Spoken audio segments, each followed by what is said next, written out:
നമസ്കാരം, മണിലാലാണ്. ഇന്ന് നമ്മൾ പറയുന്നത് കർഷകശ്രീ സ്പെഷ്യൽ പുട്ടുപൊടിയെക്കുറിച്ചാണ്.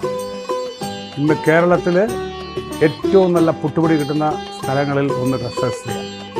അതായത് നമ്മുടെ ബ്രാൻഡ് ചെമ്പ പുട്ടുപൊടിയുണ്ട്, വെള്ള പുട്ടുപൊടിയുണ്ട്, ടൈപ്സ് ഓഫ് പുട്ടുപൊടികൾ. പുട്ടുപൊടിക്ക് മാത്രമായിട്ട് നമുക്കൊരു കൗണ്ടറുണ്ട്. അതാണ് ഈ കൗണ്ടർ. ഇതെല്ലാം ഫുള്ളി കവേർഡാണ്, സീൽഡ് ബോട്ടിലാണ് നമ്മൾ സൂക്ഷിച്ചേക്കുന്നത്. കാര്യം ഈ ചെറിയ പ്രാണികൾ അല്ലെങ്കിൽ റാറ്റ്, പാറ്റ അങ്ങനെയൊക്കെയുള്ള ജീവികളിൽ നിന്നും രക്ഷിക്കാൻ വേണ്ടി സീൽഡ് ബോട്ടിലാണ് നമ്മൾ സൂക്ഷിച്ചിരിക്കുന്നത്. കേരളത്തിൽ ഒരു സൂപ്പർ മാർക്കറ്റിൽ സീൽഡ് ബോട്ടിൽ വെക്കത്തില്ല. ഇത്രയും ഹൈജീനിക്കായിട്ട് നമ്മൾ സൂക്ഷിക്കുന്നത്. നമ്മുടെ പുട്ടുപൊടികളൊക്കെ നമ്മളുടെ ഓൺ ഫാമേഴ്സിൽ നിന്ന് കളക്ട് ചെയ്യുന്ന അരിയിൽ നിന്നും നമ്മൾ പ്രോസസ്സ് ചെയ്തെടുക്കുന്നതാണ്. അതിനകത്ത് no pesticide, nothing worry about it. Pesticide നമ്മൾ യൂസ് ചെയ്തേ ഇല്ല. അതുകൊണ്ട് നമ്മുടെ പുട്ടുപൊടികൾക്കൊക്കെ ഷെൽഫ് ലൈഫ് കുറവാണ്.